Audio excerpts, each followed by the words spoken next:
Hey, Dr. Skinner with you. In this short video, I'm going to talk about why communication is so hard and offer a couple of ideas of what we can do about it. Let me begin by just sharing a story. A few weeks ago, I was sitting with a couple in my office, and we were just talking about how they communicate. And I was giving them an exercise and having them work through what they were really trying to say. And as I observed them write down what they were trying to say and then try to communicate it, one of the most interesting things occurred. I saw him, so to speak, freeze up. It was everything from a tone of voice that she was using to her body language. And as I started watching, he froze. He did not know what to say. Now, when we look at our communication patterns, one of the most consistent things that we find is that we're more likely to ask, first of all, am I safe? Now, some people don't feel safe even though they are safe in an environment, but sometimes that's because it triggers earlier life experiences or childhood memories. Now, the consequence of that is this.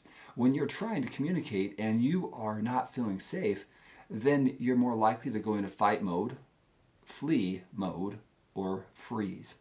So when that happens, we get into a mindset of I can't do anything. And so as I observed him, his body showed his tension and showed that he wanted to just get away. So I paused their conversation and I said, "What's just happening inside of you?" And he said, "I don't know what to say. I don't know what to do. I feel frozen. I feel stuck." And she was feeling like, "You don't care, you don't want to listen to me." And you see what happens when we get stuck and don't know what to do. This is one of the core reasons that I created the course, How to Communicate When You Don't Know What to Say, because that's probably exactly where you're at. So here you are in this course, and if you find that that is you, I invite both of you to step back and start communicating with your autonomic nervous system in mind. I am in fight mode. I am in I want to get out. I want to flee mode. Or I'm frozen. I don't know what to say. If that happens frequently in your conversations, we really need to pause, step back, and evaluate what's happening inside of us, which is why you really want to hone in on the 7-step process that I talked about, how to communicate when you don't know what to say. That model in particular is that pause and reflect. The second step is designed to help you step back and understand your autonomic nervous system, what your body's trying to tell you, what your thoughts are really experiencing. And ultimately, if you can do that, you're going to be way more effective as you communicate. So step 1 is go review the 7-step model of how to communicate when you don't know what to say.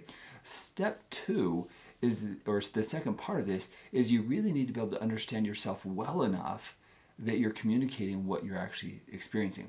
I don't know what to say here would be an example, or I find myself wanting to get out of here. So that type of open conversation, if you and your partner are watching this together, you both can understand in that moment you really need to pause and reflect.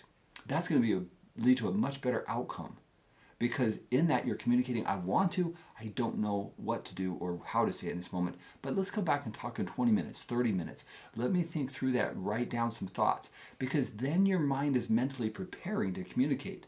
Far too often we go into conversations as if we somehow are going to do it different. We need to do it different because we are intentional about what we're trying to communicate. When we learn to be effective in our relationship communication, we really do have to pause, reflect, and evaluate what's happening inside of me. How do I then best communicate what I'm trying to say? Very important. That's one of the reasons why I am trying to emphasize preparation for communication is one of the most important things you will do. And if you're not prepared, you're more likely to go into the old patterns where they probably have not been effective. Going back to this couple, I actually paused it for them and said, okay, now what would happen if she was looking for comfort? She was looking for him to assure her that he was committed to the relationship and he was in. Well, I asked the question, what would actually happen if he didn't say anything at all and he just took your hand and just was there, but didn't have words, but just was there and held your hand? What would that be like?